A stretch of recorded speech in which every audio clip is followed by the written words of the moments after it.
our final episode of season 5. This is going to be kind of unusual territory for us listeners because we've never done a hostless season wrap up before. And since nobody picked a movie for this episode, and we don't have a movie for this episode, it's kind of going to be a vague conversation to have. But I'm going to open by saying that I think that this was our strongest season that we've had yet. This probably sounds very political. We've had the best year. We've had the best economy. I was about to say, who are you voting for, Zach? The viewers are at their highest. No, they're not. We're never going to beat 10 Cloverfield Lane due to unsavory reasons. Shame on you. Boo. I do think this was a really strong season. I think the hostless format helped us out a lot and helped to bolster conversations and make things not so sequency. And I think we had some good film picks as well that maybe not all of us liked them all the time, but that I think in itself led to interesting conversations. Whereas in previous seasons, that kind of thing just led to argument and disagreement. Yeah. Go ahead, Christian. Go ahead. Yeah, I think that's accurate, Zach. Hi, audience. I sound like this because I went to a sporting event today and I yelled a lot. So apologies. It wasn't jousting. Yeah, I wish. It was a tailgate. Christian got into a fight. Yes, yeah. I didn't win. I was glancing at our list for this season, and I was going to put together stats for it, but I didn't. But there are still a couple observations to make. I think it's interesting that we shirked the 50s and 60s. No films from the 50s or 60s, which is unusual for us. That's kind of crazy. There's certainly plenty of classic ground in those two decades.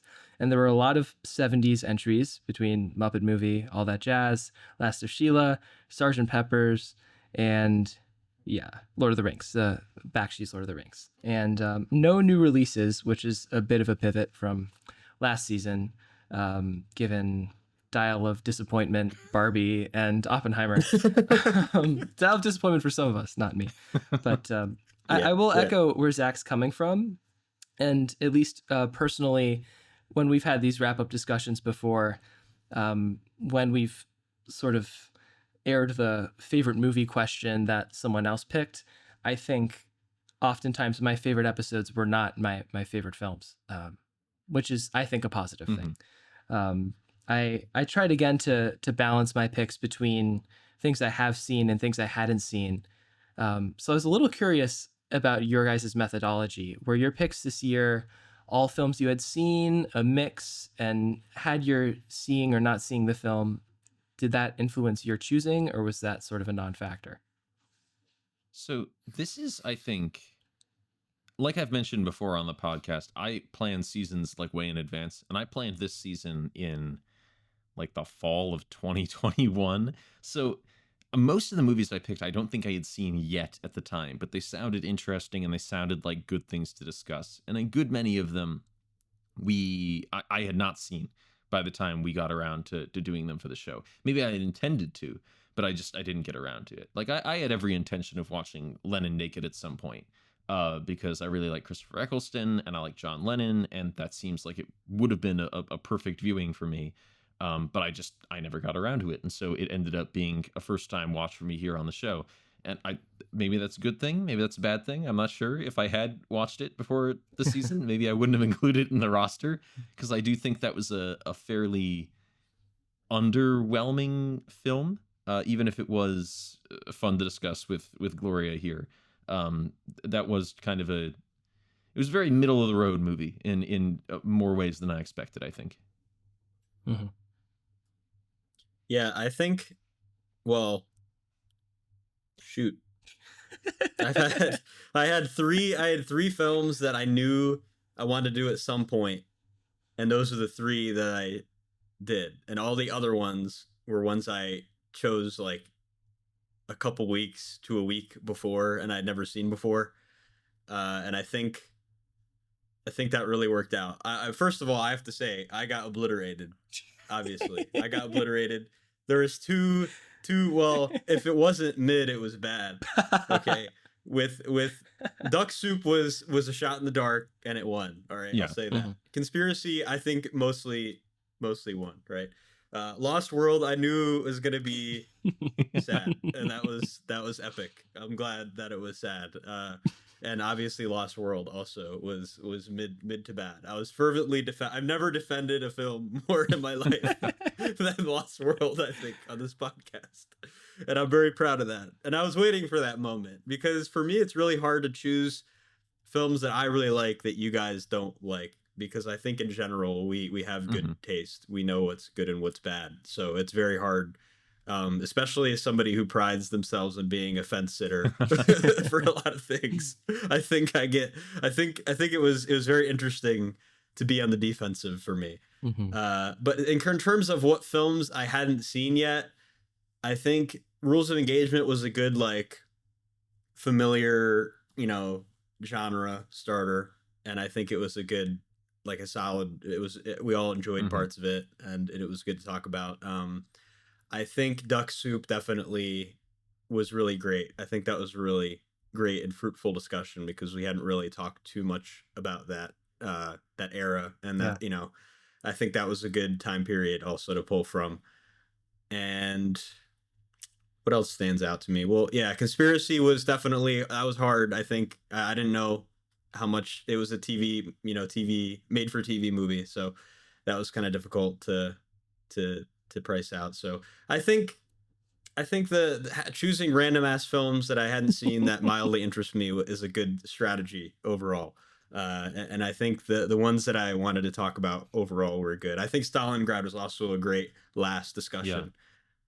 Just because it was, we were all going into it completely blind, and it was a typical Mitchell defensive when it comes to, like, the war aspects of it. So I was kept waiting for you to run out of ways to bring in a new-ish feeling war movie, and you still haven't run out of ways yet, so I'll credit you that.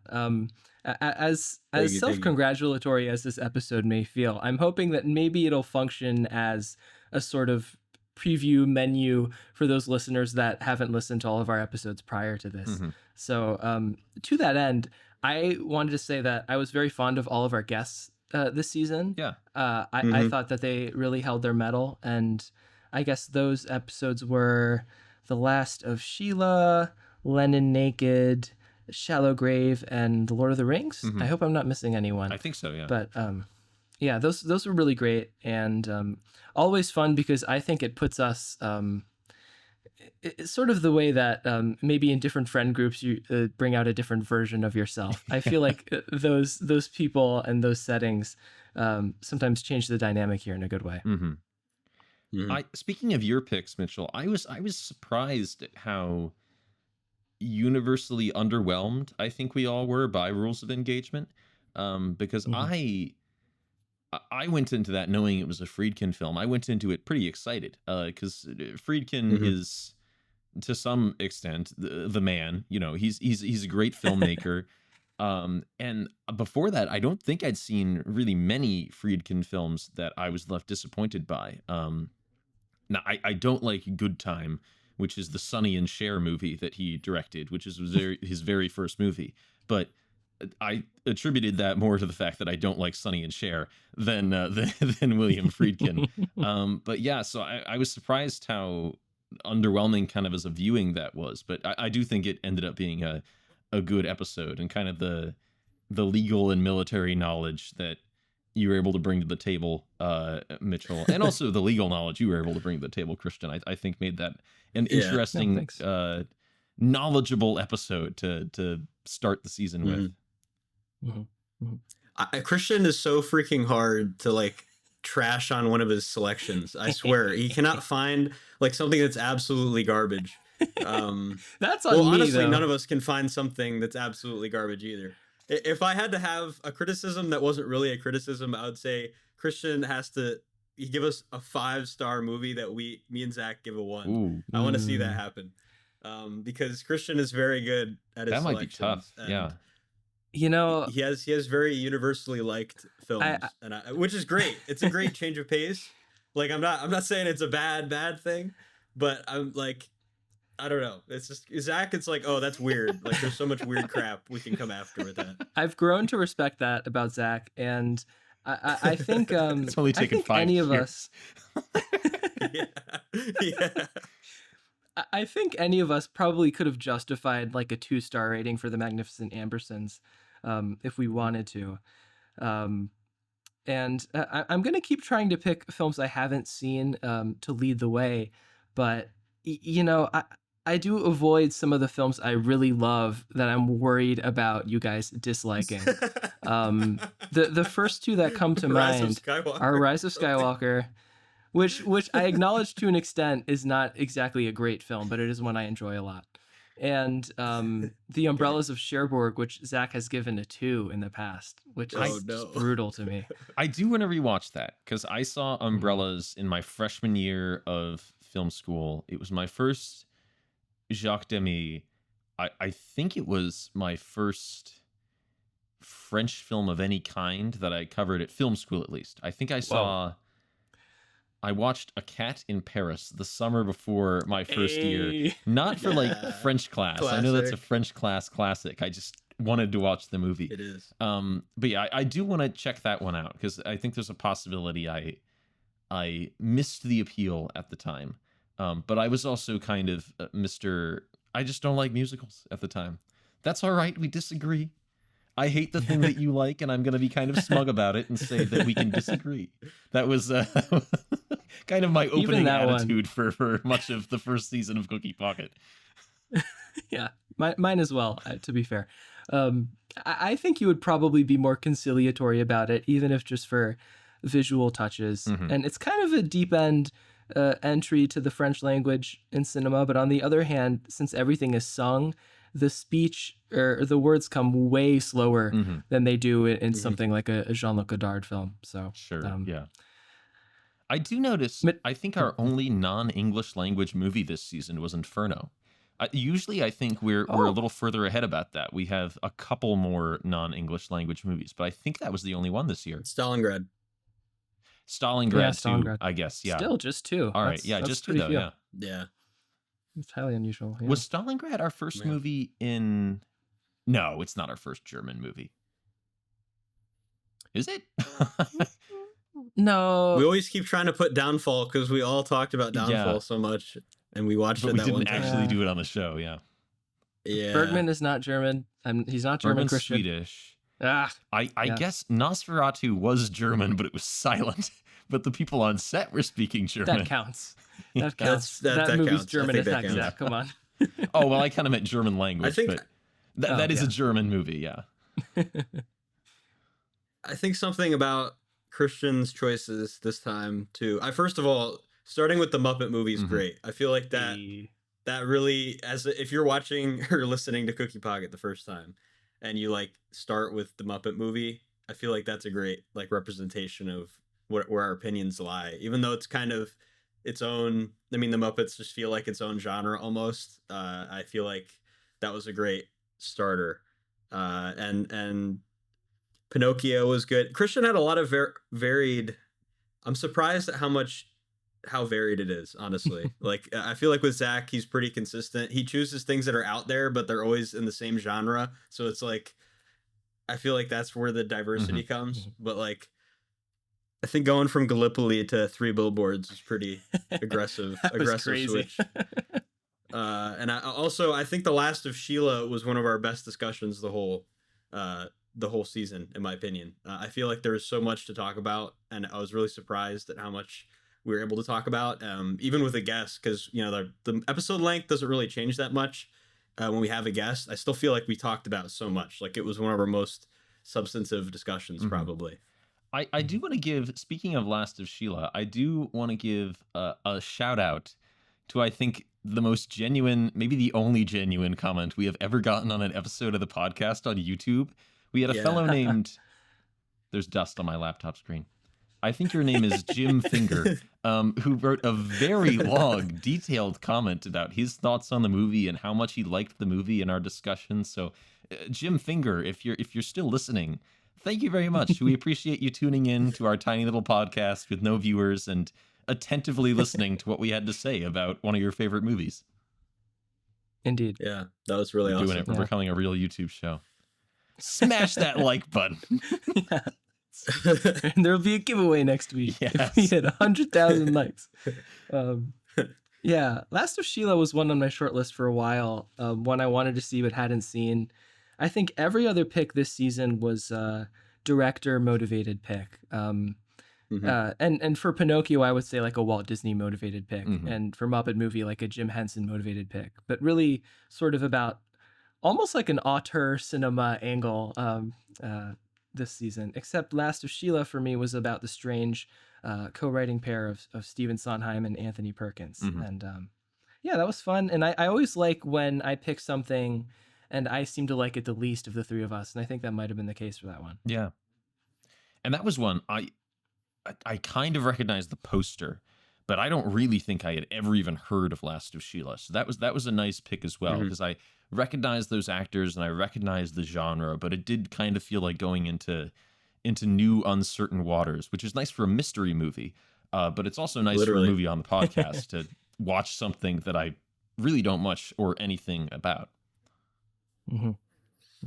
Yeah.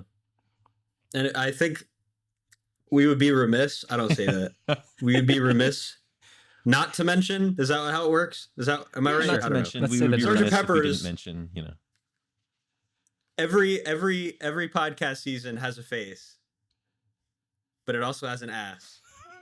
And Sgt. Pepper's was the ass this season. Okay. That was, we have to have a joint discussion about how much something sucks every season.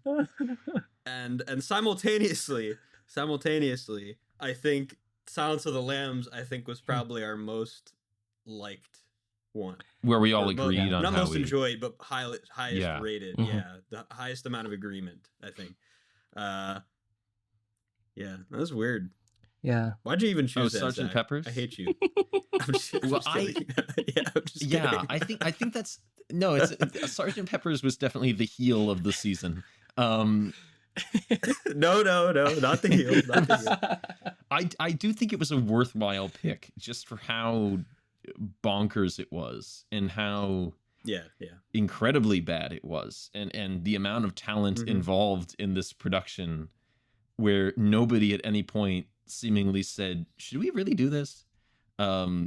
Which happens maybe once every like 4 or 5 years in Hollywood. There's a huge film where it feels like nobody ever asked, why are okay. And I think Sgt. Pepper's is definitely that of its generation.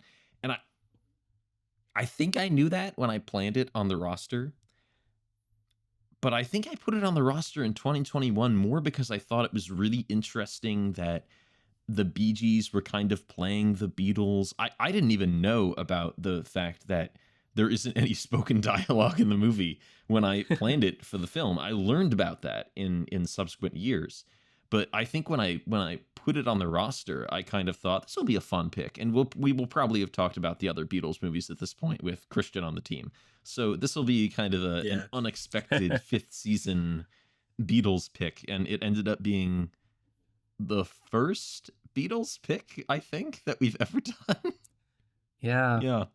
I was tempted to bring in A Hard Day's Night, and that was when I watched maybe a year or two ago for the second time, and it's so great because it harnesses the energy of the Beatles perfect, and it captures their sort of onstage personas in a really clever way. It gives Ringo a nice spotlight. But Sgt. Pepper's was a bit of a miss. I'd be tempted to correct the record, but especially having done Lennon Naked here too, maybe giving the Beatles a rest, akin to the way I've given Lucasfilm a short rest. Sure, I don't know. Yeah. Do you intend to? Well, we'll see, I guess, because we have talked about potentially shaking up the format of the show for the next season. But if we maintain this structure, do you have intentions of bringing Star Wars back to the fold next year? I feel like I almost have to at some point, because if only because there's like almost nothing I've meditated on as much as Star Wars, for better or for worse. I mean, I've seen these films dozens of times, and even if it's all already been said, there's still so much to say about things like The Phantom Menace and The Last Jedi, and So the temptation is definitely there. I think I might give it another season or two before I Sure. do, though. And but we were talking about the idea of doing prompts, and I Yes. think a creative prompt would be a film starring at least one of the Beatles, because there's a surprising number of films that fall under that umbrella. John Well, Lennon did some a acting. lot with Ringo. Yeah, Ringo's Caveman, here we done. come. Yeah, or Candy. Uh-oh. Oh, yeah. And if we even expanded it to crew, we could say any of the George Harrison executive produced Terry Gilliam things, Some of it's those kind are of really a broad good. umbrella. Yeah. I don't have any intentions of bringing this on the show, but just a recommendation for our listeners. Watch How to Get Ahead in Advertising. That is a really, really good movie, and it's worth watching. And if I was to add it to a season, it would be in about 8 seasons' time at the current rate that I have planned. So I'm making the recommendation now. Watch How to Get Ahead in Advertising. Do you have 7 seasons planned? Maybe. Maybe he can't reveal his secrets. I might have to shake up your plans by stealing one before you use it. Oh, there's recommendations that there are films that I think one of you guys have recommended before me, or we have all seen it by the time we get to that season. And if we've all seen the movie, I usually drop it because I think it's more interesting for at least one person on the podcast to be new to the film than for it to be something we're all revisiting. I think another sort of fun feature about this season was the musical diversity, since we're talking about the Beatles. Yeah. I mean, obviously we can talk about the covers that of very mixed / poor quality in Sgt. Pepper's.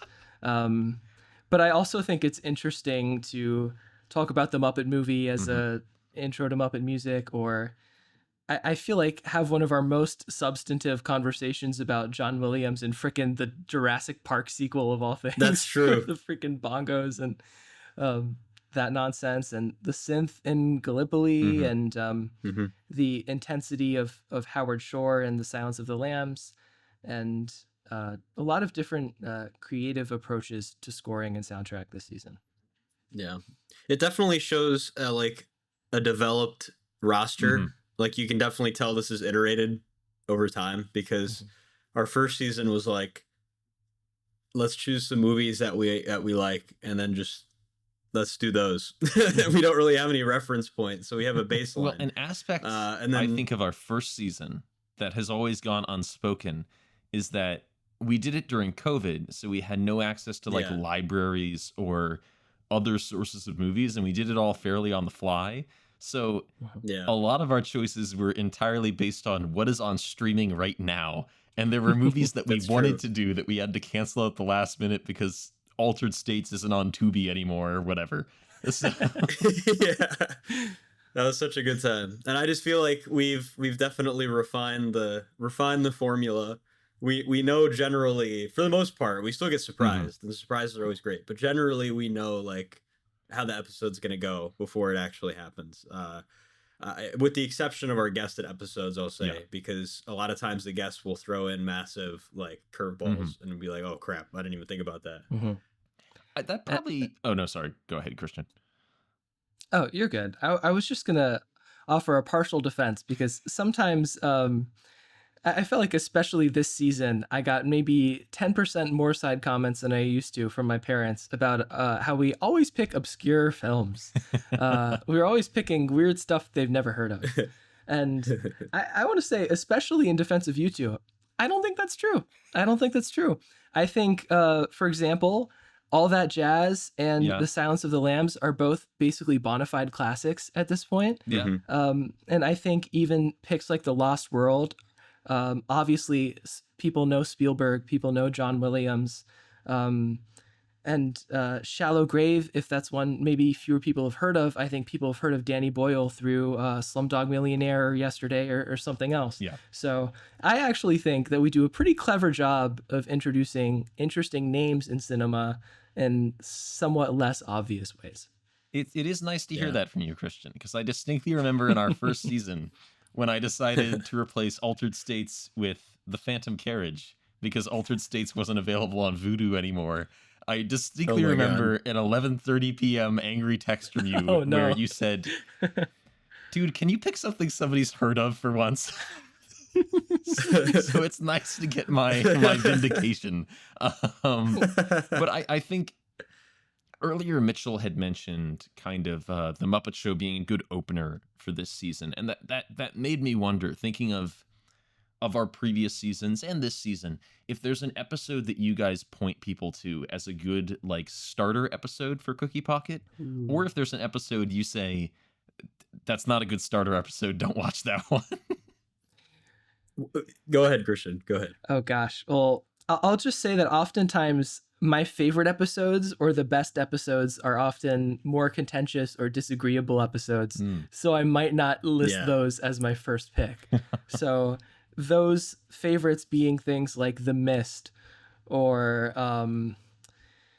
I don't know. I don't think The Usual Suspects was my preferred brand of disagreeability, maybe. But Paul Blart. Yeah, no, Paul Blart is so fun. That was actually a great discussion. Getting Zach on the back foot like that, like, never happens. Even if he was right, it was just so freaking fun. Oh gosh. I usually pick something that I feel like the person has seen, like frickin' Beauty and the Beast or American Psycho. Apocalypse Now was a good one. Yeah, gosh, you're putting me on the back foot here.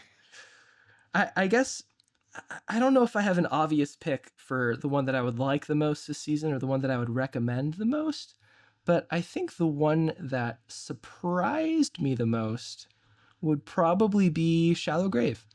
Okay. In a good way. I've long wanted to explore Danny Boyle more, and all that I had seen to this point was yesterday. But I'm getting the Trainspotting Blu-ray in from the local library, and I'm ready to take the dive. And I really like those actors. I feel like I was maybe a little too hard on it in our episode. But I do appreciate its creativity. I feel like it was definitely sort of out there. That was another good guest episode. And just one of the more creative, if minimalistic and contained movies that I think we've seen this season. Don't be ashamed to turn on the subtitles for Trainspotting.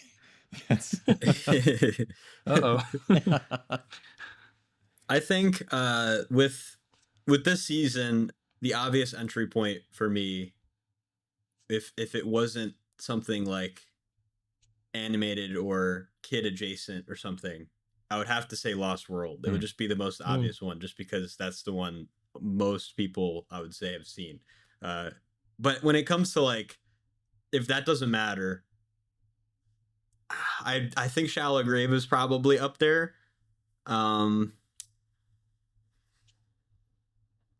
think All That Jazz. I'm going to say All That Jazz just because, looking back on it, I really think we covered every aspect of that film pretty succinctly. I think we pretty much toured that. Like, I could not think of another thing we could talk about. I think it represents what we care about the most in terms of criticism and just pure enjoyment. It's not terribly out there to the point where it's like, have you ever seen Inferno? You should listen to our Cookie Pocket podcast. It's like, what is that? But it's a great entry point because it's very easy, I think, once you watch or listen to one or two of the episodes, that you could be very easily hooked onto other ones. I think that's where a lot of Zach's picks come in. And also, if you're just a film connoisseur too, and you just know a lot about film in general, I feel like you're going to gravitate more to Zach's picks. And I think just having that somewhat known or well-known selection will always be like me and Christian's purview. And I think all of that together really casts a massive net. I think you're going to pretty much get every type of person as an audience member in that way. Yeah. I think it's interesting to hear what we recommend episodes based on, because I think it sounds like a lot of the time, Mitchell, you and Christian tend to recommend an episode maybe based on, or at least partially based on, the film that we cover and whether that seems accessible. For me, I think recommending the podcast is less about the movie, and it's more about the dynamic between and discussion between the three of us in the episode and whether somebody might find that amusing or interesting. So, and I think often that is at its best when we disagree with each other. So previously, like, my two episodes I've recommended the most have been Suspiria and West Side Story, because they feature some of Really? West Side Story. Oh some my of our gosh. like biggest disagreement, which I think is Yeah. in a way kind of funny to listen to. It's funny when you and I have to take over hosting for West Side Story, Mitchell, because Christian doesn't want to talk about the movie that we dislike anymore. Like it's funny to hear me like have to host the show myself for Suspiria because you guys don't have anything else to say about the movie you hated. But I That's think true. this season we've kind of leveled up on that. So it's, it's still funny, but it's also interesting to listen to. So I think recommendations I'm going to make going forward for like, this is a good episode to listen to if you want like a taster, are going to be things like Inferno. I think Lord of the Rings, our last episode, was a really good discussion. Connor's always great to have on for talking in depth about like the technicals of a movie. But I also thought we got into things we agreed and disagreed about that movie. I think we got into that really well. And I think the only episode I don't recommend is our very first episode, which is in a totally different format. Yeah. It's like the pilot episode where it's technically episode great. 1, but like the format's totally perfect, different. Zach. It's way too long. We talk about the same thing 3 times, 4 times in a row. My name is Christian. And I think like Zach called me a man of many hats. I'll never forget. And episode 2 on, we get into the format and it gets a little bit better and a little bit better, and we get more used to what we're doing.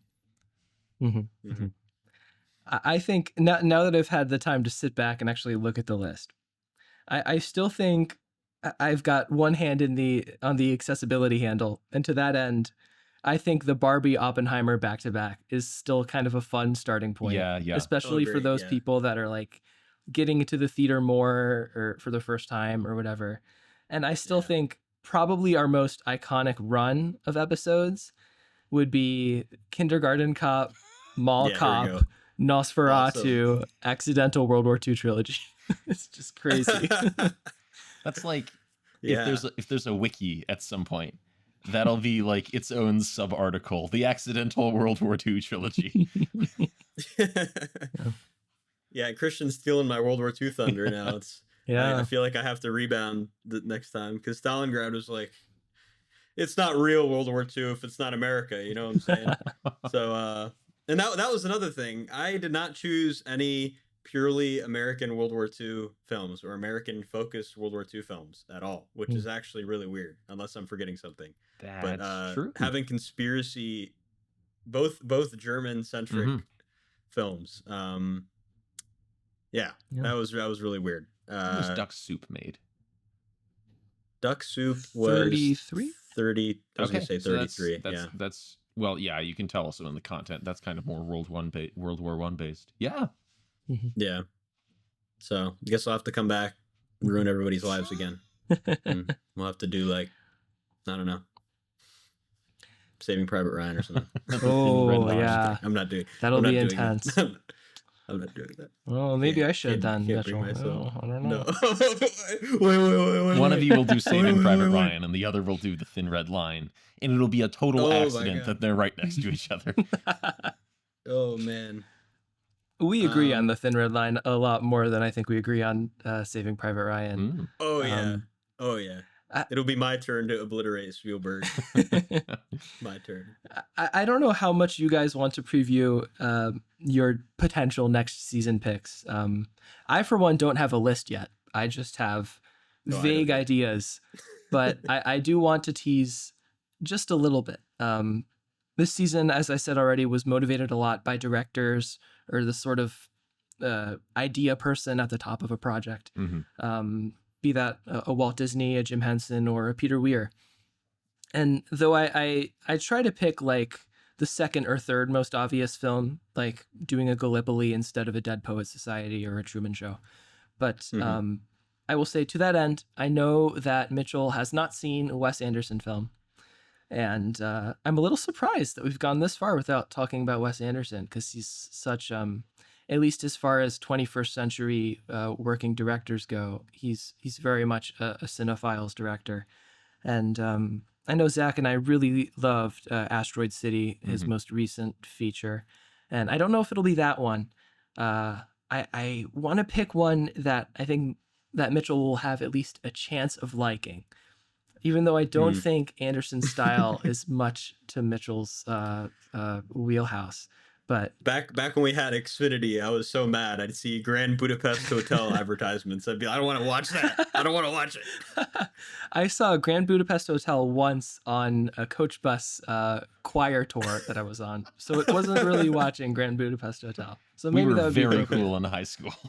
It was super cool. Another director I'm keen to get on the podcast. I don't know if Zach already has this planned. If he does, I'll recant this. But we got to get Werner Herzog on the list. I've been trying to get Werner on the podcast for like 2 seasons, and every time I ask potential guests, they don't pick Werner movies, and so he ends up cut. He ends up on the bench. Is he on the bench for next round? Well, we'll see. It'll depend on if we do individual picks or if we do the prompt thing. A lot of things up in the air for next season. This is maybe the most up in the air we've been so far. Indeed. Any plans, Mitchell? Any dastardly, sinister, war-bound plans? I didn't do my homework. Paul Blart 2. Paul Blart 2. The most dastardly of all plans. That would be crazy. I think there are definitely some older World War II films like Diamonds in the Rough, I feel like, that were American made that we could get into that I will fervently defend. I think I've been doing good with genre variation, choosing things that are definitely, well, I don't want to choose anything that I'm going to absolutely despise to the point where I don't want to finish it. So I definitely want to choose things that appeal to me in some possible facet. And I'll probably try to choose films that aren't that, like, I have to defend myself as much being a contrarian, right? I think I'm done being smoked. I think I want to get some more 5 stars, and I don't know. I think some more modern comedies too. I think that's another thing we haven't tapped into. Yeah. And definitely want to do a release. I mean, this could be any 3 of us, but I think we should do another like at release episode again. I think in general, I agree with that. Those are and by the way, from people I talk to, those are always regarded as our best ones. Not only because like, oh, it's familiar, so they listen to it, but I do think our discussions are pretty great on like immediate release ones. We're on the cutting edge, if you will. Yeah, the cutting edge, razor's edge.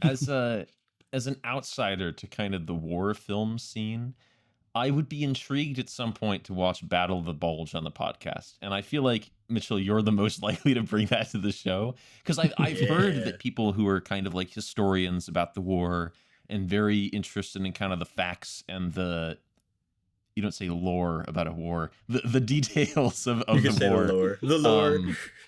Like a lot of people, I think, dislike that movie because it's considered kind of inaccurate, and a lot of the equipment that they use in the movie isn't of the time that's portrayed, but like it also has all these big stars in it. I'd be intrigued to see how Christian and I would react to that compared to you, Mitchell. My plans are, I have a season 6 roster if we go with our traditional everybody picks 6 movies. But also, we've been banging around this idea of potentially shaking things up next season by, instead of the 3 of us picking 6 movies each, we pick 6 prompts, which we all put in a hat, and each episode would end with somebody blindly pulling a prompt out of the hat. So Mitchell could pull a Ugandan film out of the hat, which I had put in there, and now Mitchell would have to find a Ugandan film for us to watch for the next episode. I got a few. We already talked about that. I would be really intrigued to do that. Again, we'll see what happens. It's all a matter of making that happen, planning that out. That could also be a huge scheduling burden. So we would probably have to pre-record a lot of stuff, which is not something we traditionally do for this show. We record a bit of a look behind the curtain, folks. We record 2 episodes a week and then put out 1 episode a week during the summers traditionally. So at first we start recording them only a little bit ahead of time, but then we very quickly get ahead of ourselves, which gives us a bit of a buffer.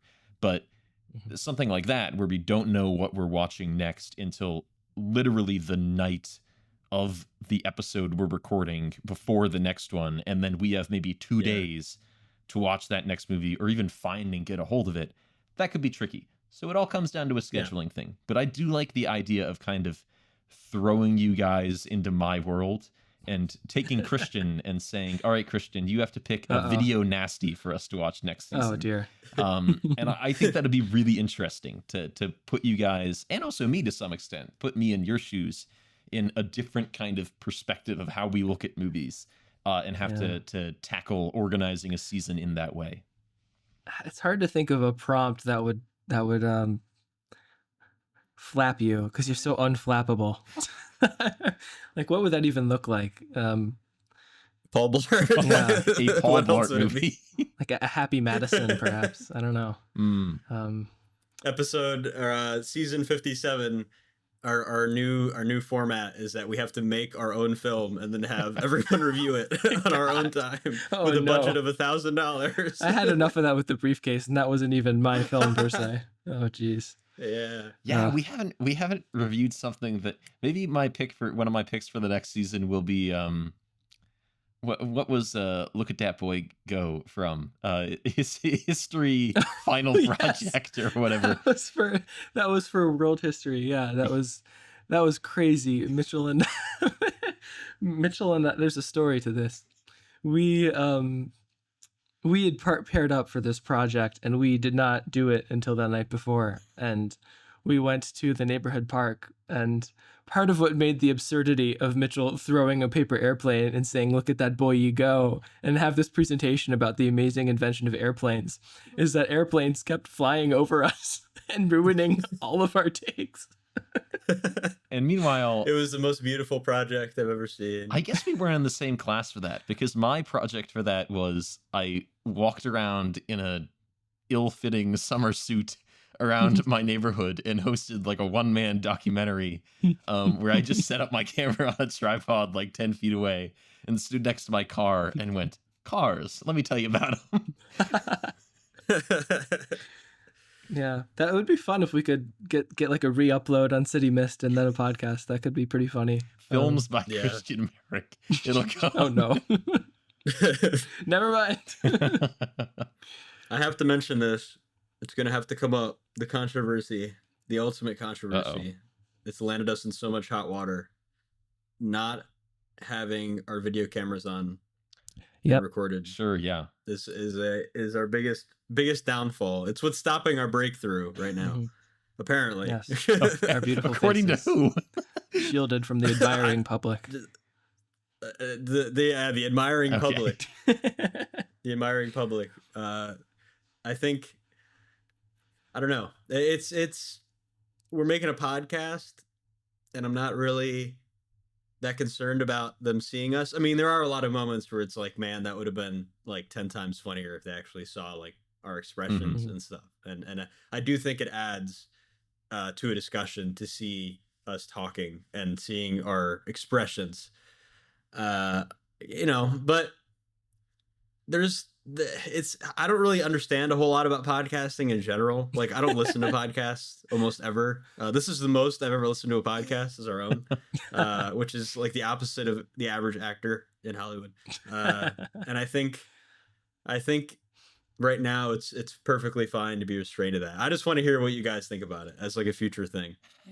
It's something that I would be interested in doing, I think. But for me, I wouldn't want to put out a video podcast that was just the three of us on Zoom, I think, or on Skype, because Zoom is too expensive.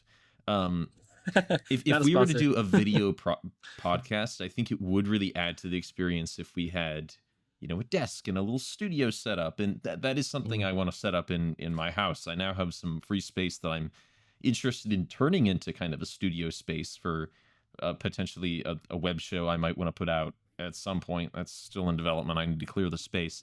But that would be a difficult thing to pull off, considering we live in 3 different parts of the country now. Yeah, I don't think it's something that we can realistically pull off in the immediate future. At some point, maybe. But, I think we have always not relied or planned upon this going on forever.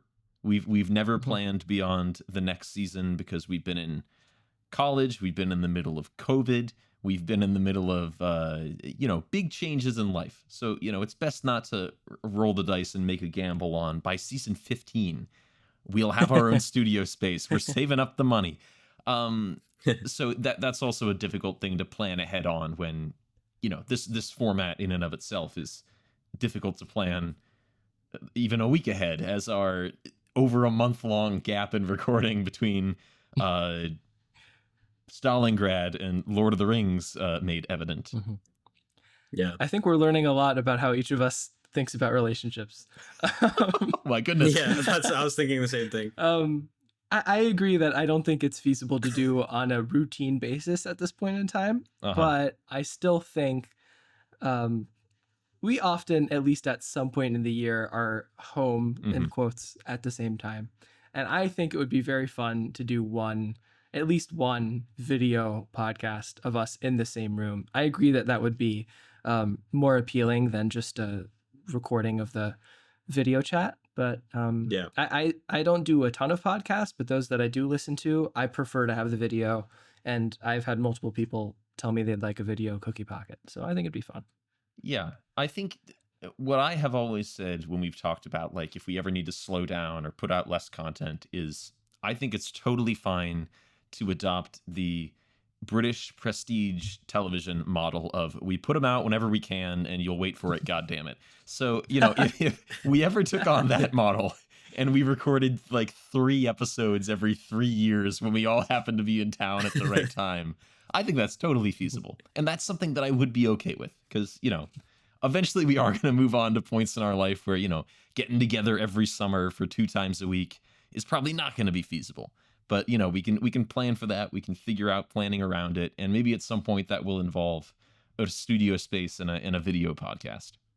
I guess Zach forgot about our honeymoon and all the fun times we had together. It's depressing. It's like, it's everything. That was just pillow talk, honey.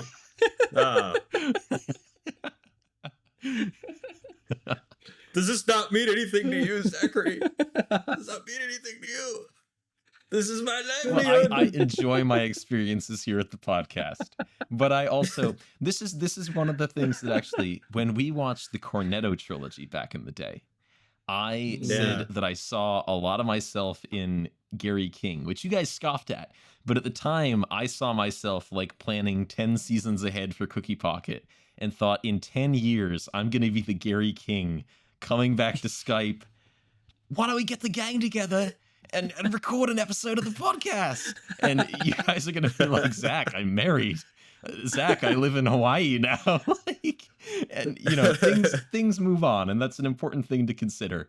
But yeah, it's always fun to get together and chat movies, and we've made time for it successfully for 5 years so far. Yeah, you didn't think it was going to last for 5 years. I didn't want to count on it for 5 years. Yeah. I counted on it. No, I was right.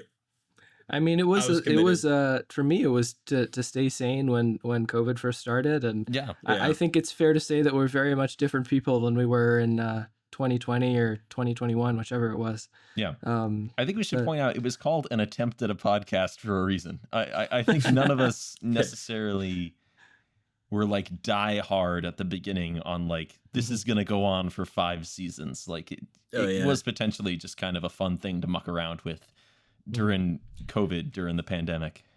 And I have to give you a little bit more credit here, Zach, because you are our wrangler in terms of scheduling and pulling mine and Mitchell's heads out of the muck and forcing us to commit to dates. And even when we switch on you at the last second, we somehow make it work. And that is often due to your absurd organization. So well, thank you. Some credit is due there.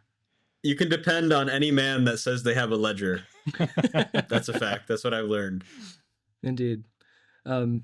Cheers to a great season, guys. We didn't plan on this ahead of time, but especially with the long break we took between Stalingrad and Lord of the Rings, we haven't done a week in review in a pretty long time. You guys game for one more? Yeah. Yes. Okay. Go ahead, Christian. You go first. Oh, okay. I have a plan for this, so I'm prepared to do that. Oh man. I am eagerly awaiting Megalopolis, Francis Ford Coppola's grand personal passion project, and the reviews for it are all over the place, and that kind of excites me and it kind of terrifies me. And there's may or may not be significant scandal around the man as well, but I have nothing to say about that. Anyway, what's new? I've been making an effort to watch most, if not all, of his films before seeing Megalopolis in theaters in about a week or so. I even had sort of dreamed about doing a special Megalopolis cookie pocket, but the way it lands in our schedules, it's not really practical for us. But I do want to talk about, for my weekend review, Peggy Sue Got Married, which is a Coppola film from the mid-'80s, starring Kathleen Turner and Nicolas Cage, about Peggy Sue. And yes, thankfully, there is no omission of Buddy Holly here. The obligatory Buddy Holly is right up front in the movie, which is great. And it's a sort of time travel narrative where she faints at her high school reunion and she wakes up a high school student again and has this chance to relive her experiences. And I guess in that sense, it's sort of adjacent to like a Groundhog Day or a Back to the Future type movie. But I think I like this more than both of those. I landed on a 4.5. I was deeply moved by it. It was one of those where I was fence sitting on the 5 because of how much it gut punched me. I think 4.5 is where I'll stay. But Turner and Cage are both just fantastic. I think some of the weird or middle of the road ratings rather for this are people that are sort of unnerved or taken aback by Nicolas Cage's bold choices. But I think it makes the film so much more interesting than if he were just the stereotypical high school jock. I think part of what makes the film inviting is that you eventually realize that Peggy Sue and Charlie, his character, despite being boyfriend and girlfriend in high school, didn't really know that much about each other or what they valued or what it is they did in their own free time. And I think those moments were really powerful between them. Equally powerful are Peggy Sue's reunions with her family members, like seeing her younger sister again when they were still kids and realizing she didn't appreciate that companionship as much, and a similar realization with her grandparents. It just, this stuff really cut deep to me, and it's a very sentimental movie that I don't think is really in Francis's wheelhouse necessarily. It definitely doesn't line up with the likes of Apocalypse Now at all. I think it stands out a lot in his catalog as something more crowd friendly and old fashioned, but charmingly so. So a strong 4.5. Probably my favorite entry in these most recent watches of his films. I've also watched The Rain People and Tucker and the New York Stories, which he did a part of. And I'm hoping to get to The Cotton Club before I get to Megalopolis as well, but we'll see. But 4.5 for Peggy Sue Got Married. And though we're not doing Megalopolis on the podcast, I'm sure I'll have a review up for it soon after its release. I'm guessing Zach will too, and maybe Mitchell will. So keep an eye out for those. I've got my date scheduled for Megalopolis. Do you know which version of Cotton Club you're going to try and find? I think the version at the library is the encore. Oh, that's good. That seems to be the one that's everywhere. That's one of the few director's cuts that seems to be much easier to find than theatrical cut now. Mm-hmm. Well, I thought for Weekend Review today that I was going to talk about The Substance, which is a new film out with Margaret Qualley and Demi Moore right now. And I highly recommend that you see it. It really reminded me of movies like Reanimator and From Beyond. But I'm not actually going to talk about that for Weekend Review because I remembered right before we sat down to record that I have a new movie out. It's on my YouTube channel at the moment. It's called I haven't watched it yet. Shoot. I watched it. Let's go. Let's go. I watched it when it released. This is my... Mitchell did watch it maybe like 5 minutes after it dropped. We're recording this at like... We're recording this the day after it dropped, actually. This is my first film that I made out of college. I made my thesis film, The Search for Alexander, which is also on YouTube right now for public viewing. And then I made this. I made it in the same year. I shot it in October, so almost a year ago, in downtown Baltimore. And originally, it was meant to be a very small little weekend project. I just made my thesis film. I wanted to do something really quick, just as a bit of fun over a weekend. in my sophomore year at college, I made a music video. It was not very good, but I made a music video, quote unquote, for my brother's band's song Rich Rat Rhapsody 2. And it featured these two hitman characters played by my current college roommates. And I thought, wouldn't it be fun to do a film with them where they had like dialogue and banter because they were funny guys? And I wrote the film under the premise that it would be kind of a reunion for them. And then I ended up casting professional actors, one of which is now the J.G. Wentworth commercial mascot. And then I ended up having to pay for a lot of different permits and red tape in downtown Baltimore. And I had to wait on those permits. And I had to get a lot of different equipment in order to shoot the entire film in one shot. And it kind of ballooned out of control and took a lot of time to make. And all the leftover budget for my senior capstone ended up going to it. So it became a bigger project than I expected. And I submitted it to festivals. It got into the International Filmmaker Festival of New York, which was why I was in New York a couple months ago. I got to check out the MoMA and wander around in a corduroy jacket and pretend I was in a Woody Allen movie. And so, there's a story behind it for me, at least. It was a project I expected to be quick and kind of a little bit of fun, and it ended up kind of being my next big thing after college. And maybe for a little while, because my next project is kind of stuck in development hell right now as I look for a budget. So yeah, check out One Shot on my YouTube channel. It's pretty clearly inspired by Tarantino and Scorsese type stuff, but I think it's a bit of fun. The entire film is kind of written around a single joke that I thought it would be funny for these two characters to banter about. And I hope that folks find that amusing. So One Shot on the City Mist Productions YouTube channel. What great advertising, Zach. 877 cash now. Good times. Well, DC had one shot to impress me, and they did. Oh. The only DC animated show I have watched, literally, Teen Titans. Premiered in 2003, and I saw the entire series, and I really liked it. Before I get into that, Zach, why did they litter? That frustrated me. I was like, I thought he was gonna get mad at him for littering, and he didn't. And I was spoilers, like, damn terrible. Sorry. It's representative of the journey of the character. All right, whatever. Shut up. I'm done listening to you. 3 out of 5, Zach. That's fair. No, I'm just kidding. I'll take a 3 out of 5. I'm kidding. No, don't listen to me. Okay. Teen Titans, right? Teen Titans. First of all, Teen Titans it's a great show, and first of all, the voice acting.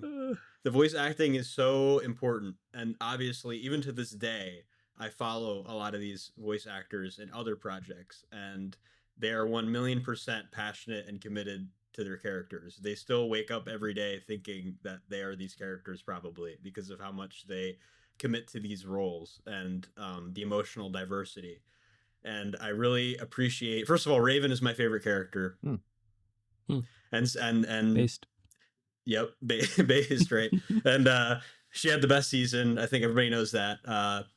DC in general is known for taking massive risks, and there were a lot of risks on the child adult approval for children rating on a lot of these episodes, and Raven's entire season is very much like that. The stakes are so absurdly high in that season, and then you go to Cyborg season and you're like, oh crap, this is boring and lame. But regardless, the first season, Raven's season is the best. Robin's season is definitely the second best. That's the first one with Slade, and of course Ron Perlman, fantastic choice to voice Slade. And they couldn't say Deathstroke because it has the word death in it, but there are implications. There are implications of the literal apocalypse happening.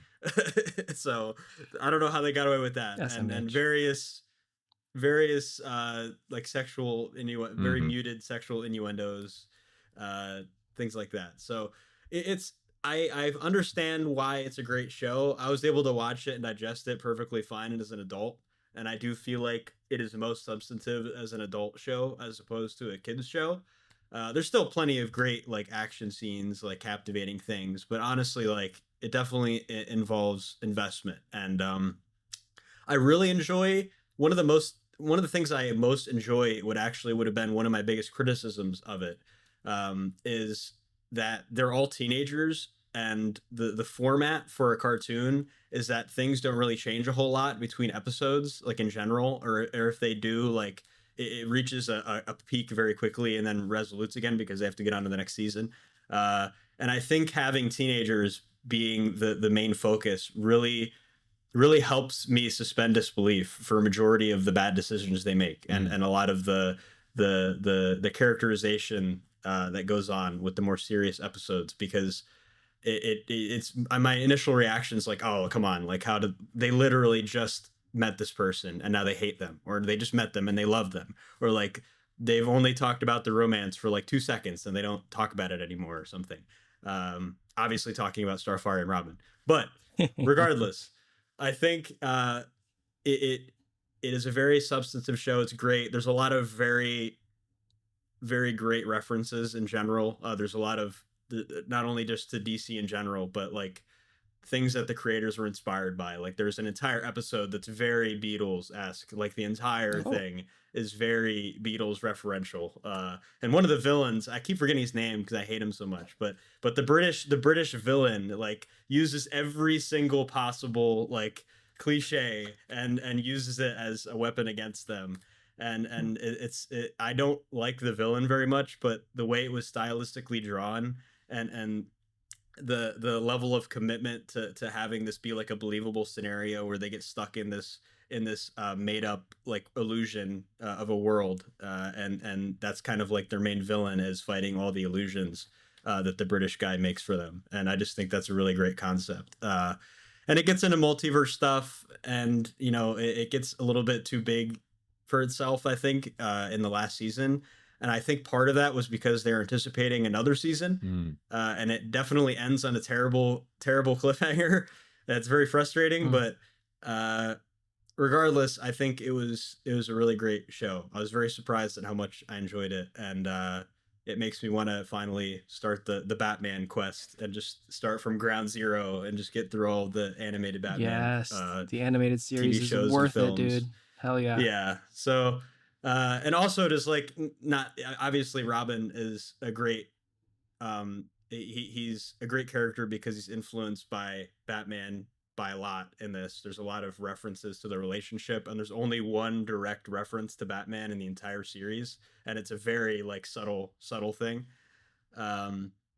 So yeah, it's just each character has their own moments. They have their own developments. It's just that it's a very fleshed out show, and I highly encourage anybody that's remotely interested in that to check it out. And the episodes are really, really short. There's not a whole lot of continuity, but I feel like starting with the first season is probably the best way of starting with it. So yeah, definitely recommend it.